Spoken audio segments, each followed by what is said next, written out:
Fala pessoal do Podcast Sul, estou aqui para falar do Operário Ferroviário, o Operário que deve jogar a Série C aí na próxima temporada, né? E muitos se perguntam o que aconteceu com o Operário, o que aconteceu com a equipe, o que aconteceu com o clube para chegar de uma ascensão, né? Ascensão nacional para essa situação de uma queda para a Série C do Campeonato Brasileiro.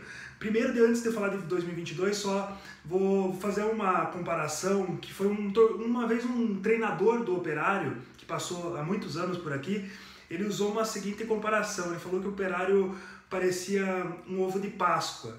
Quem vê de fora acha muito bonito, é tudo perfeito, é tudo bonito, mas por dentro ele é oco. E eu acho que essa analogia lá feita no passado, ela faz um pouco de sentido agora em 2022. O Operário, para quem vê de fora a sua organização, ele é muito bonito, mas por dentro ele tem muitas falhas, ele tem muitos buracos, muitos vazios, e esses vazios eles acabaram culminando na situação atual do fantasma. A diretoria do Operário, que é formada basicamente por empresários, por pessoas que são amigos do presidente, amigo do presidente, é uma diretoria muito elitista, né, formada por empresários, uma diretoria que alguns entendem de administração, outros entendem de comércio, de indústria, mas poucos têm vivência com o futebol profissional. E isso também pesou no Operário. Achou-se dentro de Ponta Grossa que essa diretoria, da maneira como ela está, como amigo do amigo, com o presidente que é empresário, com essa estrutura, achou-se que seria suficiente. Então, poucas pessoas com vivência dentro do futebol. Sempre muito elitista, sempre jogando o preço do ingresso no alto, batendo no torcedor, né? Cobrando o torcedor para que pagasse sócio torcedor, para que fosse ao estádio, para que o torcedor pague caro e não importa como, não reclame de pagar caro em produto, não reclame de pagar caro em ingresso, aumento exorbitante de sócio torcedor logo depois aí da pandemia. Então, coisas que foram desgastando também em relação com a própria torcida, que é o consumidor do futebol.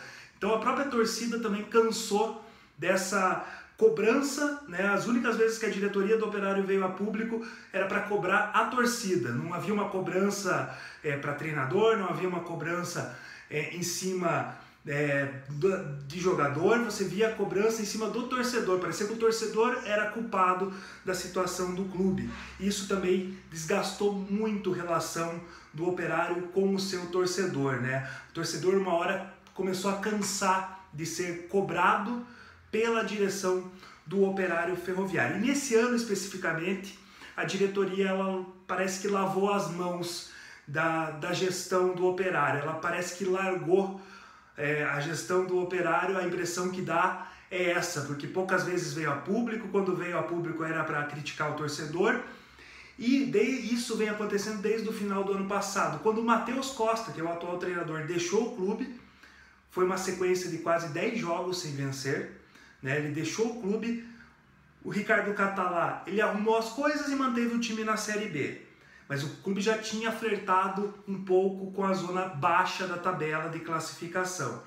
Aí o Catalá continua, e um outro problema do Operário, em prol daquele discurso de continuidade de trabalho, de manter jogadores, o Operário começou a manter jogadores de questionáveis atuações, jogadores que não eram tão escalados, alguns jogadores que não rendiam tão bem, eles são mantidos no elenco de um ano para o outro, né? O Operário teve sempre uma postura muito paternalista, seja com comissão técnica, seja com o elenco, né? De passar muito mão na cabeça dos jogadores, da comissão técnica, em nome de continuidade do trabalho. E isso o Operário começou a ficar refém de algumas situações. E aí, né, a gente chega ao trabalho do Ricardo Catalá, que foi ruim, né? Foi ruim no Operário Ferroviário. Muda-se o perfil com o Claudinei Oliveira. O Claudinei, ele consegue aos trancos e barrancos manter o Operário até determinado ponto na metade da tabela, mas o Claudinei não agradava a todos no elenco. Então ficou muito claro isso durante o campeonato, que o trabalho do Claudinei não agradava ao elenco do Operário. E aí chega o final do primeiro turno, o Operário resolve uma mudança de treinador. E nessa mudança de treinador volta o Matheus Costa, que é o treinador, né, que tinha deixado o clube no ano anterior, numa sequência de quase 10 jogos sem vencer. A ponto de, numa entrevista, o presidente do grupo gestor do Operário falar que o elenco tinha pedido a volta do Matheus Costa, né, que o elenco queria a volta do Matheus Costa. Então o Operário ficou refém desses jogadores do passado, né, que tinham sido mantidos, que conheciam o trabalho do Matheus Costa, e a ponto até de ser um desrespeito ao trabalho do Claudinei Oliveira, no sentido de que o próprio presidente do grupo gestor disse que jogadores falaram para ele que agora nós temos um treinador, agora nós vamos conseguir fazer o nosso trabalho. Deu no que deu, ficou refém dos jogadores, né?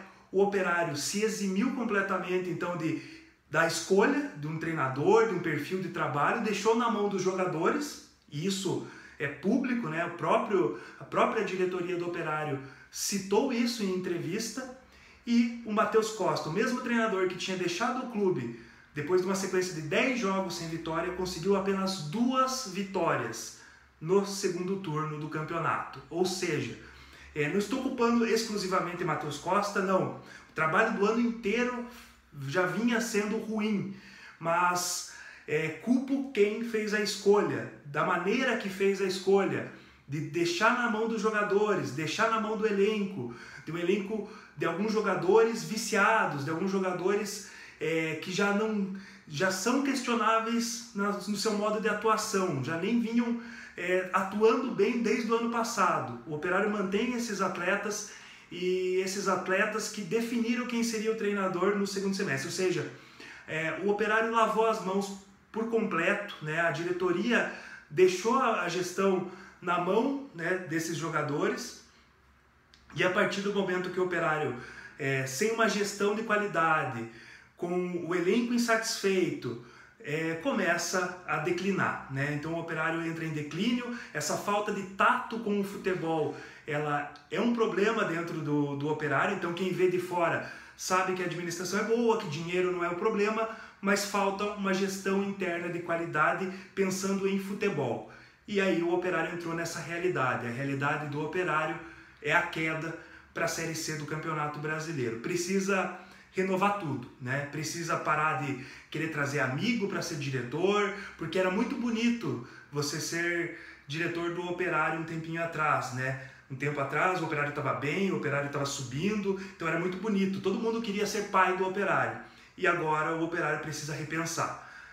Precisa ser repensado, desde formação de elenco, trazer pessoas que entendam realmente de futebol e parar, né, de querer ser um clube elitista. O Operário nunca foi elitista e tem trazido isso novamente à tona. Então o Operário precisa parar com essa situação elitista do futebol, querer obrigar o torcedor a pagar preço exorbitante em produto ou no ingresso, porque só arrumou desgaste com a sua torcida, desgastou o ambiente interno e culmina nesta queda para a Série C do Campeonato Brasileiro. E se não repensar, eu temo, infelizmente, que o Operário continue o declínio, né? Então precisa ser repensado a tempo de que o clube consiga retornar à Série B do Campeonato Brasileiro. É o que o torcedor mais espera, esse torcedor que foi tão judiado ao longo da temporada 2022. Até a próxima, pessoal!